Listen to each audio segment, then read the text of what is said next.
Stardew Valley is one of those indie games that just captures the imagination and the wallets of the public. There is one thing that has always been missing, however, and that's the multiplayer, but that is about to change. This week, Stardew Valley creator Eric Barone gave an update on the progress of the game's highly anticipated multiplayer mode. In a tweet, Barone said the team is making good progress on the multiplayer mode and they are currently fixing bugs. Now, he also said if all goes well, then it should be ready to go into beta in about a month's time. Yes, Stardew Valley is finally actually really getting multiplayer. Barone also clarified he was speaking about the PC, Mac and Linux versions of the game, so console players, including the many Switch owners, will have to wait a bit longer. It's also worth mentioning this update will include new single player content. So this has really been a long time coming. This is a much demanded feature, I think, isn't it? It's demanded by the community. People really want this, and it's great to get any kind of timescale on it, and the fact that it's just a month away is going to be really exciting. Obviously, if you're on console or on the Switch, you're going to have to wait a little bit longer, but I mean, it's going to be out there in about a month on PC, so surely it won't be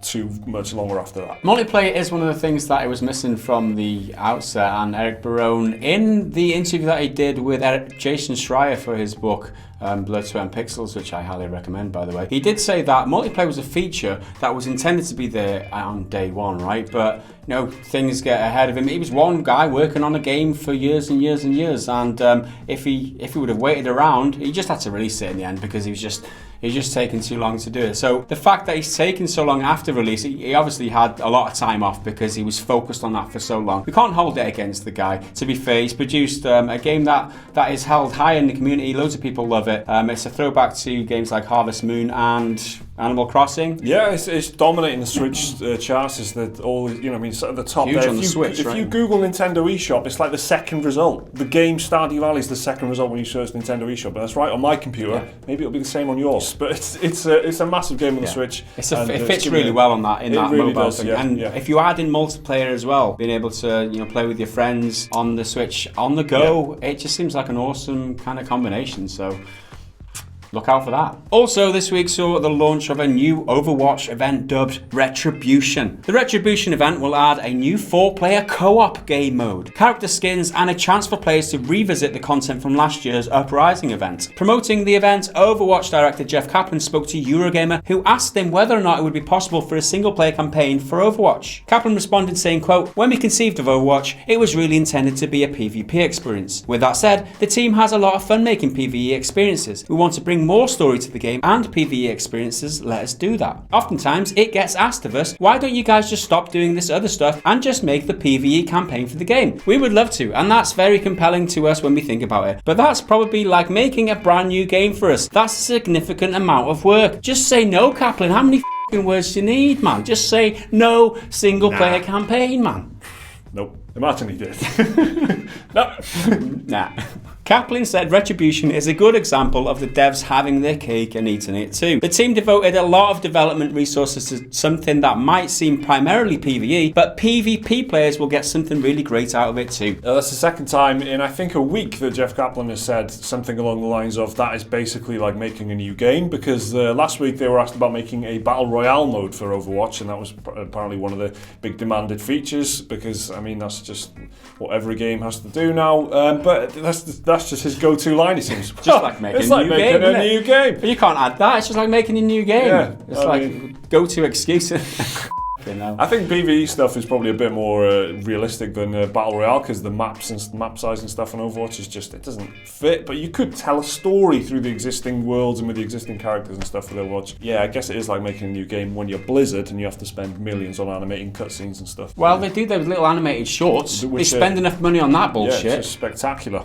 I mean, they're really highly. Yes, the polish, isn't it? They're really brilliant. Yeah. To be fair, if they're going to do it, they're going to. Can't be that much work to do a game. Just throw some cutscenes together. You've already got the cutscenes. Use the maps that you've already got, but add a bit of narrative to it, a bit of progression in there. I mean, it can't be another game. Come on, Jeff. Come on, who are you kidding, Jeff? Who are you kidding?